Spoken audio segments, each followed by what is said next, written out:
मागील भागात आपण कैलास मंदिराच्या छायाचित्र प्रासादातील शिल्पांची माहिती जाणून घेतली। या भागामध्ये आपण जाणून घेणार आहोत पूर्ण कैलास मंदिराला आणि छोट्या काही अशा गोष्टींना।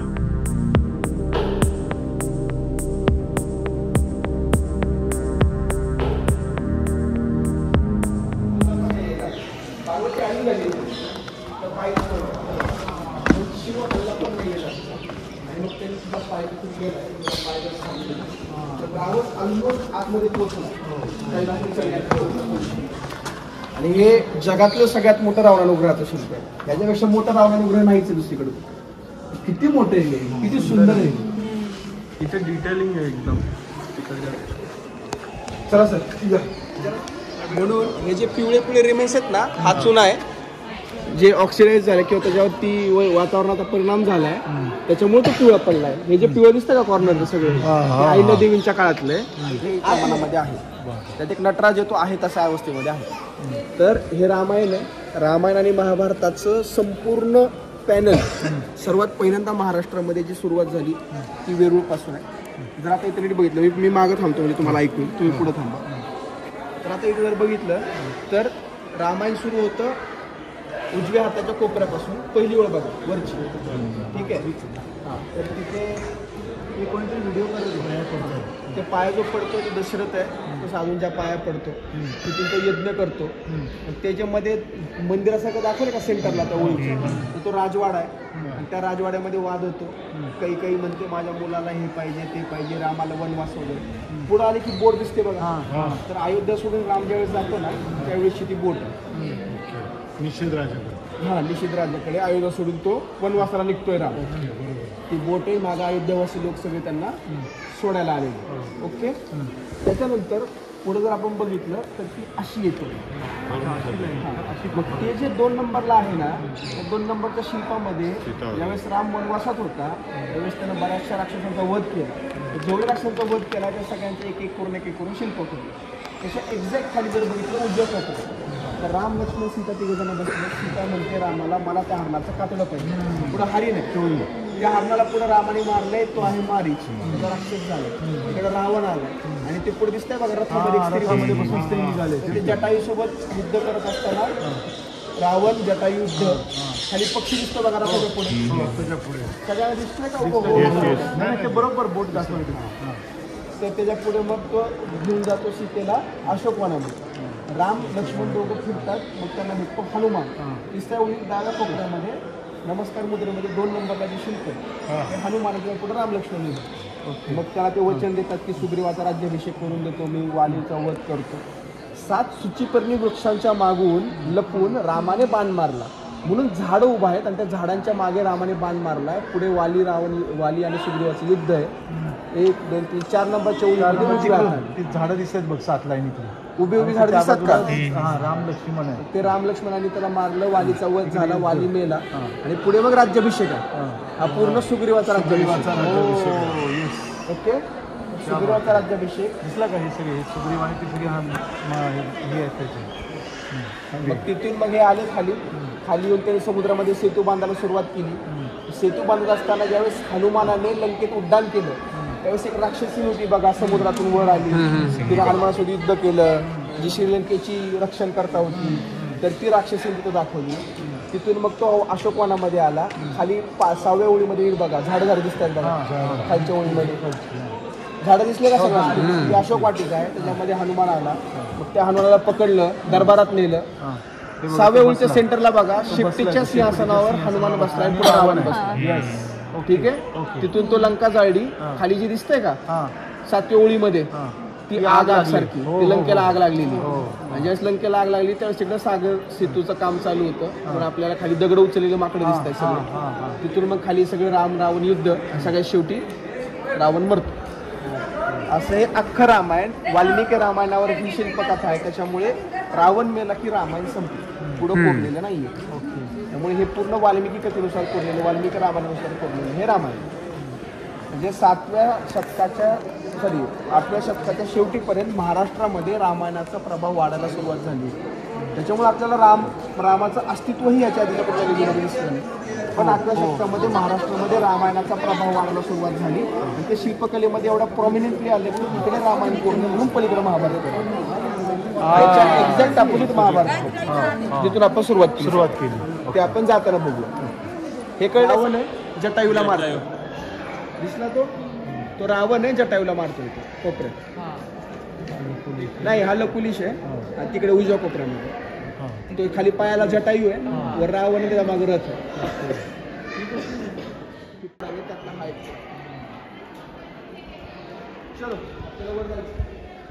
सप्तमातृकांसोबत आपल्याला भैरव पण दिसतोय काळ पण दिसतोय.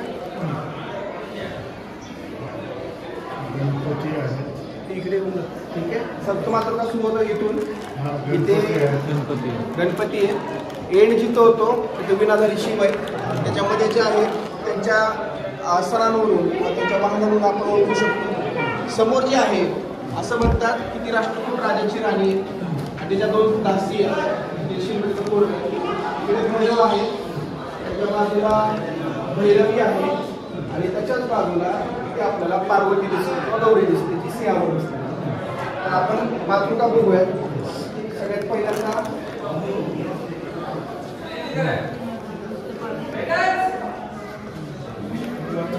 सगळ्यात पहिल्यांदा ही कोण आहे? दुसरी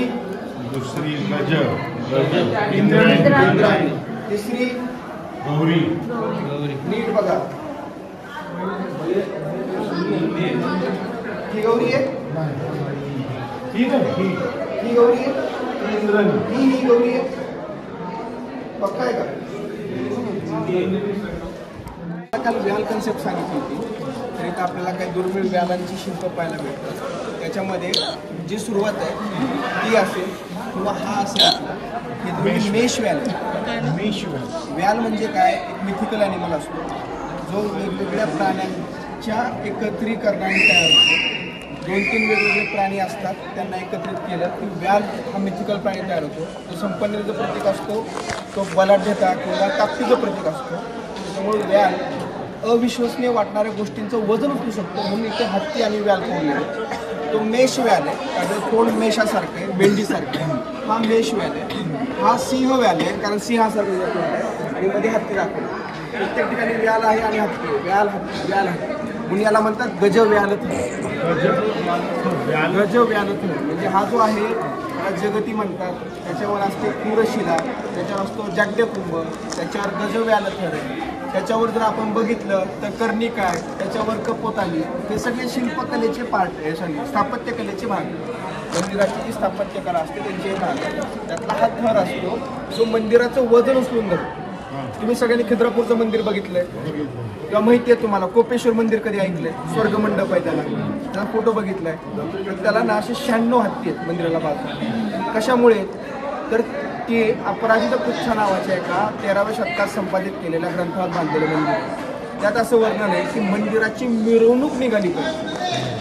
हत्तीच्या पाठीवर त्या मंदिराची मिरवणूक निघाली या पद्धतीचं चित्र लोकांना कळावं म्हणून 96 हत्तींच्या पाठीवरचं मंदिर बांधलं. आणि इथं जे गज आणि व्याल दाखवले ते या कैलासाचं वजन उचलून धरलं जावं म्हणून हे गज आणि व्याल इथं दाखवले. ही जी रचना पहिली असते किंवा मंदिरात असते त्याच्यात 2-3 थर तरी असतात. पहिला थर खालचा कुठला असतो? क्रूरशिला ही असते पहिली. सगळ्यात शेवटी एवढी छोटीशी का असते ना किंवा एवढी मोठी का असते त्याला क्रूरशिला म्हणतात. क्रूर म्हणजे सुरू होत अधिष्ठानाची सुरुवात. त्याच्यावर नंतर मग ते डिपेंड्स आहे कुठल्या ठिकाणी कुठल्या प्रकारचा माणसं सैनिक वगैरे जे काय असेल ते थरानुसार असतं. सगळ्यांनाच माहिती गजासुरवध मूर्ती, पार्वती बाजूला बसली, शिवा आहे, भैरवाच्या फॉर्ममध्ये आहे. त्याच्यामुळे खूप अतिशय रागीट आहे. त्याचे केस अतिशय सुंदरपणे विखुरलेले दाखवलेत त्यांनी. गळ्यामध्ये निर्मुंड माळा दिसते, हातामध्ये चाकू दिसतोय, दुसऱ्या हातामध्ये वाडगं दिसतंय. काही हातांनी ती हत्तीची स्किन पकडलेली आहे, त्रिशूळ आहे, डमरू आहे. त्यासोबत इकडे गजासूर दाखवलाय. ओके, 2 पायांच्या मध्ये नाचणारा भृंगी पण दाखवलाय, ते ठीक आहे. पण या मूर्तीचं सगळ्यात मोठं वैशिष्ट्य जर काय असेल तर सप्तमातृका खाली बसतात. म्हणजे मातृकांना सुद्धा शिवाने या भागात संरक्षण दिलंय. मातृकांना सुद्धा संरक्षण म्हणून शिव आहे. म्हणजे इथला सर्वश्रेष्ठ जी एंटिटी आहे ती शिव आहे हे दाखवण्याचा प्रयत्न त्यांनी गजासूरमध्ये मूर्ती आहे भैरवाच्या फॉर्म मध्ये. आणि ही जी मागच्या बाजूला आहे ही आहे सदाशिवाची मूर्ती. लिंग पुराणानुसार असं म्हणतात की भगवान शिव हे सृष्टीचे निर्माण करते, रक्षण करते आणि पालन करते. तर भगवान शिव ज्यावेळेस ध्यानामध्ये जातात तर त्यावेळेस पृथ्वीवरचं कामकाज थांबतं, जग थांबतं, जगाचा व्यवहार थांबतो. तर जर तुम्ही शिल्पनीर बघितलं तर भगवान शिव हे तपस्या करतात आणि शिवांच्या डोक्यावर जे कुठले इतर देव आले भगवान शिवाच्या डोक्यावर ते इतर सगळे देव हे शिवाला तपस्येतून उठवण्यासाठी प्रयत्न करतात, कारण ते घाबरलेल्या अवस्थेमध्ये सगळे आहेत. पण भगवान शिवासोबत जे इतर साधू आहेत ते सगळे साधू अतिशय शांतपणे तपस्या करतात. जर तुम्ही नीट बघितलं तर हे आहे वर जे आहेत सगळे देव हात जोडून आहेत, विनंती करतात की तुम्ही तपस्या सोडा, आता तुम्ही जागे व्हा. पण खाली जे ऋषी आहेत ते सगळे ऋषी शांतपणे बसून शिवासोबत तपस्या आराधना वगैरे करतात. आणि गण हे शिवाला उठवण्यासाठी वेगवेगळ्या प्रकारचे वाद्य वाजवतात शिवाची तपस्या भंग करण्यासाठी. तर हे महासदाशिवाचं शिल्प आहे आणि हे गजांतक शिव. हे महासदाशिव. ओके. मग ते आपण जे ते बघितले ते सदाशिव महासदाशिव आहेत म्हणून ह्याच्यावरून ज्यावर ते तपस्या तपस्याला बसले. हे शिल्प भेटत नाही कुठं बघा, कुठंच नाही भेटत. त्याच्यामुळे ते ओळखणं सोपं आहे बाकीचे सदाशिव. ओके ठीक आहे, कळालं. त्याचा पहिला पुरावा पट्टडकलचं जे विरूपाक्ष मंदिर आहे त्याच्या खांबावर असलेलं रावणानुग्रहाचं शिल्प.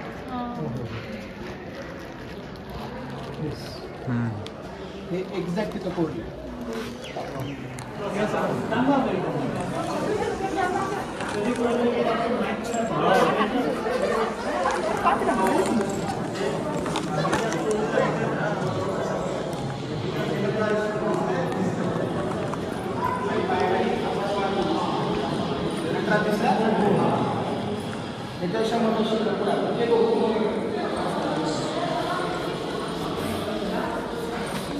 लाईट पाहिजे खरं तर, ट्यूबलाईट्स. आल्यानंतर मी जे कालपासून सांगतोय तपस्विनी पार्वतीला जे महत्व मिळालं ते कैलासला एवढं मिळालं की अंतराळात तिचं शिल्प कोरलं गेलं. ही तपस्विनी पार्वती आहे. थांबा एक मिनिट, दुसरी टॉर्च पण लावून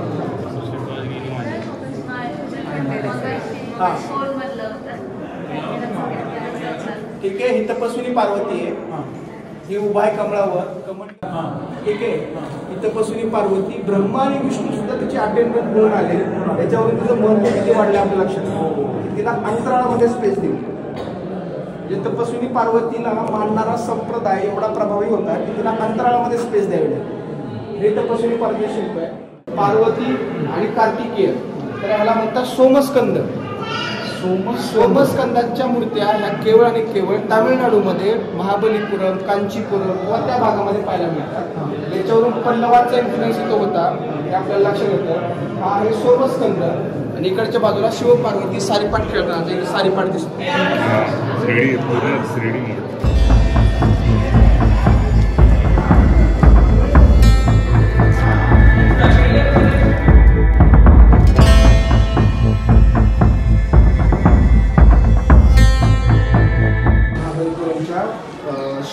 श्रीशोर मंदिरामधलं हे शिल्प आहे. सोमस्कंद महाराष्ट्राचं ट्रेडिशन नाही आहे, कर्नाटकाचं नाही आहे, हे फक्त तामिळनाडूचं ट्रेडिशन आहे. पण हे आपल्या इथे येण्याच्या मागं कारण काय तर पल्लव आहे. त्याच्यामुळे हे इथं आपल्या इथं आलेलं आहे. नाही पल्लव राष्ट्रकुटांच्या आधी संपली.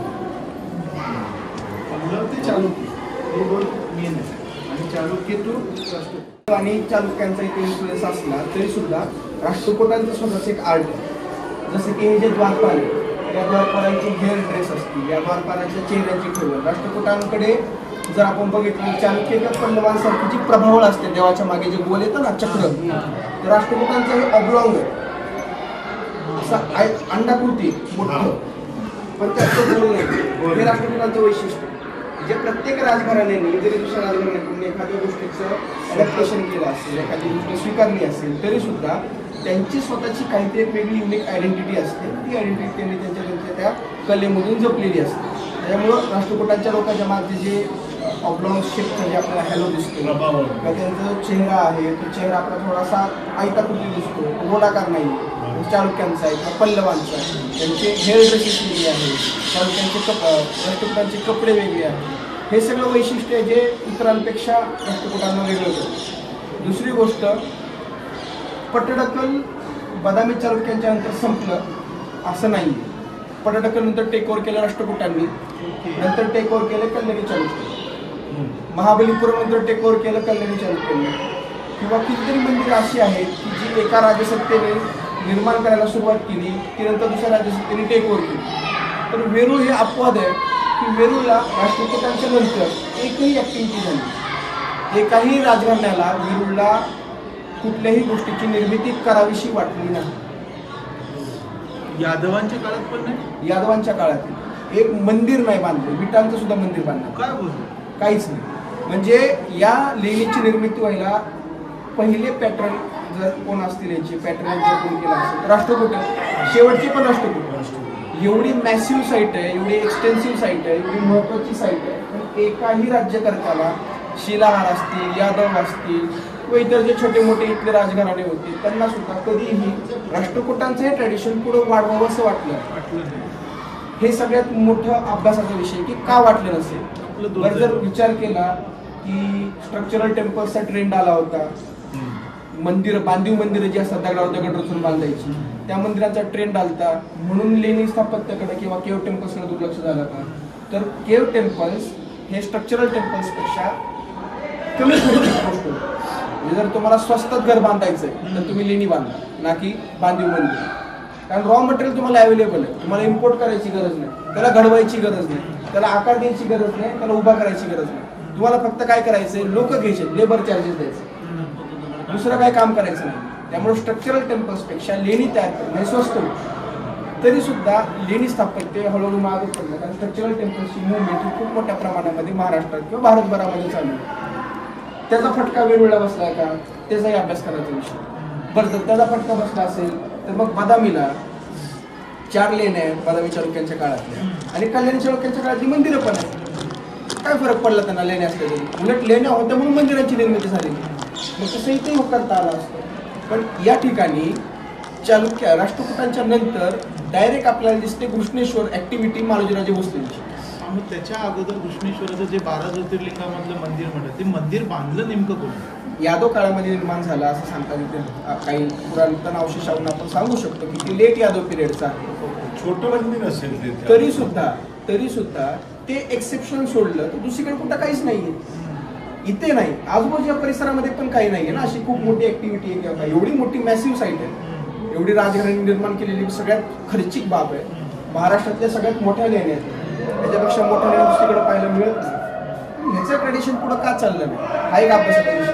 अजून पण याच्याविषयी काय सांगता आलं नाही. हे जे मागचे पंचरथ आहेत हे सगळे महाबलीपुरमच्या रथांची कॉपी. मी तुम्हाला आता फोटो दाखवतो, तुम्ही तिथे जाऊन स्वतः कम्पेअर करा. तिथे जाऊन आपण फोटो बघूया. महाबलीपुरमला इथून गाडी आहे का? जायचं का? त्यांच्या वेळेस गाडी नव्हती, रथामध्ये आले असतील ते. आता समोर जे दिसतंय तुम्हाला एक व्हाईट कलरची आउटलाईन दिसते. तर शिल्प कशी कोरली जायची तर अशा प्रकारच्या आउटलाईन केल्या जायची. ही जी व्हाईट कलरची आउटलाईन आहे ना ती सूर्याची, सूर्य 2 किलोमीटर असतो, तर त्या सूर्याची आउटलाईन त्यांनी काढली आणि नंतर मग त्याच्यामध्ये शिल्प घडवायची सुरुवात होती. सूर्य तिथे त्यांनी कोरले, म्हणजे त्यांनी सुरुवात केलेली, पण नंतर त्यांना ही जागा या ठिकाणचं काम बंद करावं लागलं. काहीतरी रिझन्स असतील त्यांचे. पण राष्ट्रकुटांचं हे ट्रेडिशन पुढं का चाललं नाही हा खरंच अभ्यासाचा विषय. अजून याच्याविषयी कोणालाही काही माहित नाही. या राष्ट्रकूट काळातल्या सगळ्या चित्रांचे अवशेष आहेत मागे तिथे झूम करून काढण्यात होते. ओके, तर आता आपण मागे जाऊ, हे रथ बघू. परफेक्ट आहे, परफेक्ट आहे. आता हे जे आहे मागचं हे दाखवतो.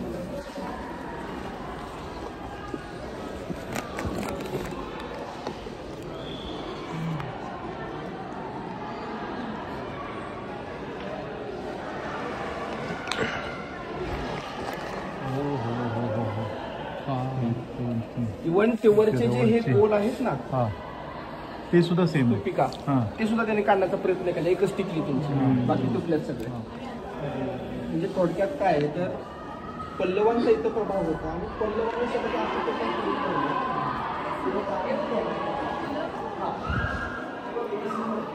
वरती वरती आडवे आडवे आडवा तो एक, हा वाला मध्ये. हा तो इकडे मध्ये 2 आणि तो तिथे कोपऱ्यात 3. सेकंड स्टेज वरती ते व्याले. हे व्याल आहे. बरोबर. तर विषय असा आहे, पटडकल्ला म्हणजे जी लोक महादेवी होती तिने सांगितलं ना की मला पण असं मोठं मंदिर पाहिजे कांचीपुरम सारखं, जे मगाशी सांगितलं. तर त्या राणीने पल्लवांचे कारागीर हायर केले, पण त्या कारागिरांना राग कशाचा होता तर माझ्या राजाला यांनी मारलंय, आमच्यावर यांनी अन्याय केलाय, माझं राज्य यांच्यामुळे धोक्यात आलं, मी इथं ह्यांच्यासाठी काम करतोय, मला पैसे मिळतात नाही, तरी सुद्धा मला माझा राज्य अभिमान आहे, मला माझ्या प्रदेशाचा अभिमान आहे. म्हणून त्यांनी काय केलं, पटडकलच्या मंदिराच्या समोर, विरूपाक्ष मंदिरासमोर जो नंदी मंडप आहे, त्या नंदी मंडपाला आपण जर असं उभारलो, आपल्यासमोर जो नंदी मंडप असेल, आपल्या डाव्या हातात जो खांब आहे त्या खांबाच्या वर एक शिल्प कोरलं आहे, एक सिंह आहे आणि त्या सिंहाने एका डुकराला आपल्या पायाखाली घेतलं. कारण बदामी चालुक्यांचं राजचिन्ह हे रानडुक्कर आहे. म्हणजे त्यांनी आपला राग अशा पद्धतीचं कोरून ठेवलं आणि तो स्पष्ट दिसतो आपल्याला बघायला. हे पट्टडकलच्या ह्याच्यामध्ये आहे. त्याचं शिल्प पण आहे माझ्याकडे. त्रिशूळ होते दगडी, त्रिशूळ दिसतो वर, ज्यास आपण जाऊ त्यास आपल्याला स्पष्ट दिसेल. अर्धा त्रिशूळ इथं आहे. या ध्वजस्तंभावर देवी देवतांच्या मूर्त्या कोरल्या. जर इथं बघितलं सेंटरला हायग्रीव नावाचा प्राणी, हा जो सेंटरला आहे हायग्रीव, त्याच्या उजव्या हाताला घोड्याचं तोंड असते, तो हायग्रीव आहे. सूर्याचा एक फॉर्म असतो. त्याच्या राईट साईडला आपल्याला वाटतं भूदेवीला घेऊन तिकडे ह्या खालच्या पॅनल डाव्या हाताला एक इरोटिक स्कल्पचर दिसतंय आपल्याला. दिसलं सगळ्यांना? मैथुन शिल्प, ठीक आहे, त्याला इरोटिक स्कल्पचर असं आपण म्हणतो. इरोटिक स्कल्पचर का काढतात तर ज्यावेळेस आपण एखाद्या विशिष्ट पंथामध्ये तंत्र संप्रदाय असतो, तंत्र संप्रदायामध्ये तुम्हाला आध्यात्मिक शिक्षण, एखाद्या गुरुकडे जाऊन गुरुची दक्षिणा घ्यावी लागते, त्याचसोबत तुम्हाला एक किंवा एकापेक्षा जास्त स्त्री, पुरुष, समलैंगी, गाढव, घोडा, कुत्रा यांसारखे प्राणी आणि अशाच काही विचित्र लैंगिक क्रियासुद्धा कराव्या लागतात. या लैंगिक गोष्टींमधून जर तुम्ही पार झालात तर आयत्यात तंत्र साधना तुमची सफल होऊ शकते. अशा प्रकारचं लिखाण तांत्रिक ग्रंथांमधून करून ठेवलं.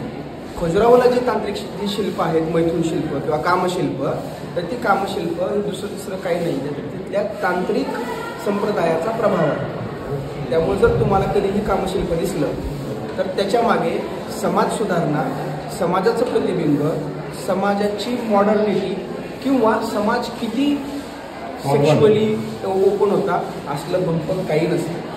तांत्रिक संप्रदायाच्या मागे असणाऱ्या मैथुन शिल्पांचा अर्थ हा तंत्र साधना करण्यासाठी ज्या ज्या गोष्टी करणं गरजेचं आहे, तंत्र साधना करून मोक्ष प्राप्ती करण्यासाठी ज्या ज्या गोष्टी करणं गरजेचं आहे, त्यातलीच महत्त्वाची गोष्ट म्हणजे सेक्शुअल रिप्रेझेंटेशन किंवा शारीरिक संबंध ठेवणे. कारण तांत्रिक संप्रदाय हा भौतिक गोष्टींच्या सुखांमधून आनंद घेत मोक्षप्राप्ती करण्यामध्ये जास्त विश्वास ठेवतो. तसं जर असतं तर खजुराहोमध्ये जे दाखवलं किंवा जे केलं त्यावेळेला तो समाज तितका ओपन होता असं म्हणून मला बाकी काही घेतलेलं नाही. माझं फक्त एकच मत आहे की गाढवासोबत कोणीही मला सेक्स करून दाखवा, शक्य नाही, शक्य नाही, पॉसिबल नाही, नॅचरल नाही. बरं, हे शिल्प मंदिरांवरच का कोरले नाही, इतर ठिकाणी का नाही कोरले, तर तो तांत्रिक संप्रदायाचा प्रभाव दाखवतो. कसबा संगमेश्वर नावाचं एक गाव आहे रत्नागिरीमधलं.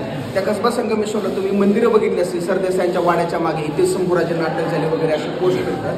तर त्यातल्या एका मंदिरामध्ये, जे माझं त्याच्यावर संशोधन आहे म्हणून सांगतोय, त्यातल्या एका मंदिरामध्ये एकूण 32 शिल्प आहेत. त्यातली पहिली 16 शिल्प एका विशिष्ट साधूचा कापालिक साधू होण्यासाठी जो आध्यात्मिक अभ्यास आहे त्याची 16 शिल्प क्रमाने कोरली आणि त्याच्या पुढची 16 शिल्प क्रमाने कोरली. एका स्त्रीसोबत, नंतर स्वतःसोबत, 2 पुरुषांसोबत, 2 स्त्रियांसोबत, गाढवासोबत, विविध प्राण्यांसोबत 16 मैथुन शिल्प, कामशिल्प, अशी 32 शिल्प आहेत. आणि त्या 32 शिल्प एवढ्या क्रमाने कोरले की ते महाराष्ट्राचं एकमेव मंदिर आहे की जर एखाद्याला कापालिक साधू व्हायचं असेल तर पहिला टप्पा कुठला, दुसरा टप्पा कुठला, 32वा टप्पा कुठला, 30वा टप्पा कुठला, या क्रमाने ती शिल्प कधीही एखाद्या मंदिरामध्ये जर तांत्रिक शिल्प दिसली याचा अर्थ असा नसतो की त्या मंदिरामध्ये तंत्र संप्रदायाचा प्रभाव आहे, तंत्र मंदिराचा प्रभाव आहे. तो एलिमेंट तिथे एक्झिस्ट करतो म्हणून त्याला तिथं स्थान दिलं. जसं या मंदिराचा सभामंडप आपण आता बघितला कैलासमध्ये, तर त्याच्यामध्ये आता कमीत कमी 7 ते 8 मूर्त्या आम्ही तुम्हाला 7 ते 8 मूर्त्या आम्ही स्वतः आता बघितल्या की ज्या कामशिल्पांच्या आहेत किंवा मैथुन शिल्पांच्या. तर तिथे हा एलिमेंट प्रेझेंट. खजुराहोला तो डॉमिनेटिंग. खजुराहोमध्ये जैन सुद्धा तंत्र संप्रदायाच्या प्रभावात आहे म्हणून कामशिल्पांचं प्रमाण जास्त. कामशिल्प किंवा सेक्शुअल रिच्युअल्स करणारे शिल्प जर तुम्हाला कुठं दिसली तर ते समाजाला सुधारण्यासाठी नसतं. या गोष्टी समाजाला सुधारण्यासाठी कधीही अशा प्रकारे कोरलेले नव्हते. या तंत्र संप्रदायाचा एखाद्या संप्रदायाच्या धर्मामध्ये असणारा प्रथांचा पगडा समाजावर किती होता आणि त्या प्रथांची जे काही एकूण व्हिज्युअल इफेक्ट आहे तो आपल्याला कळावा म्हणून कोरलेले ते शिल्प. त्याच्या मागे असणारा हा जो सगळ्यात मोठा गैरसमज आहे, जो खूप मोठे मोठे अभ्यासक सांगतात, का सांगतात मला माहीत नाही, कदाचित ते खरं सांगायला मिळत असावं म्हणून. तर त्यामागे हा जो गैरसमज आहे, तंत्र संप्रदाय कामशिल्प याच्यापेक्षाही समाज सुधारण्यासाठी किंवा समाजाला शिक्षण देण्यासाठी असं काही नाही. त्याच्यामागे फक्त आणि फक्त तंत्र संप्रदाय त्याचा प्रभाव.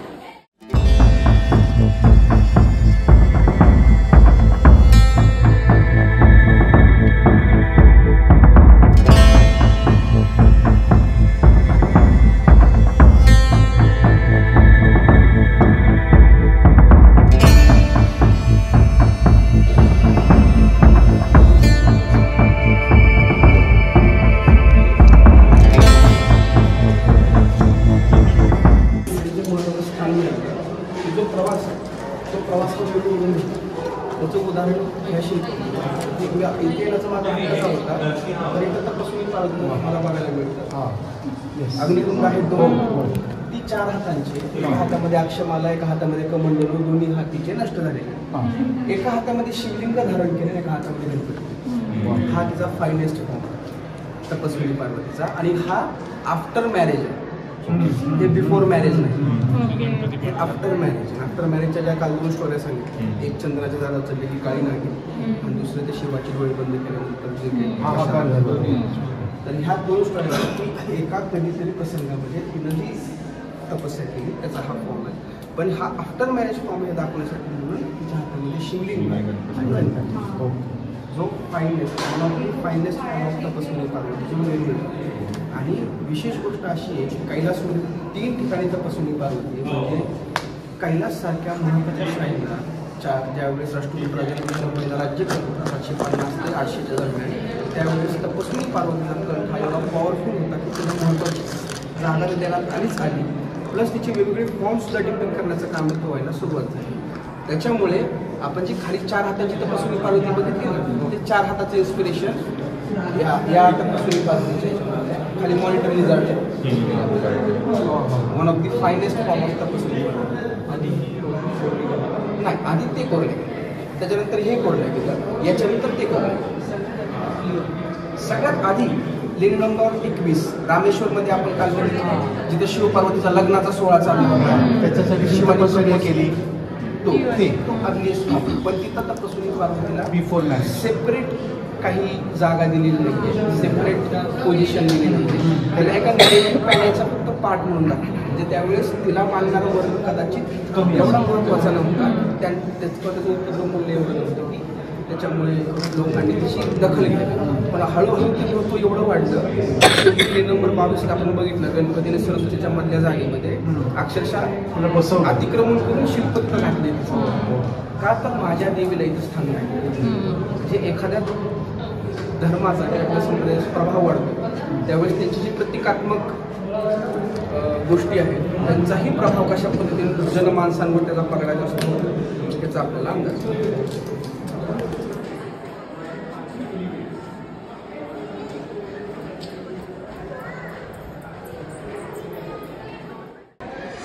एक गोष्ट सांगतो तुम्हाला, हे जे कैलास मंदिर आहे ना, ह्याच्यावरती पडणारे जे किरणांची सूर्यकिरणांची बिंब आहेत, सूर्य येथे आहे आणि त्याची पडणारे बिंब येथे. जर तुम्ही बघाल तर हे ब्लॅक कलरमध्ये आणि काही स्किन कलरमध्ये आहेत कलर. त्याला जर मी ब्राईटनेस इकडे लो करतो आहे किती सुंदर दिसते. थोडंसं वाढवतो. बापरे.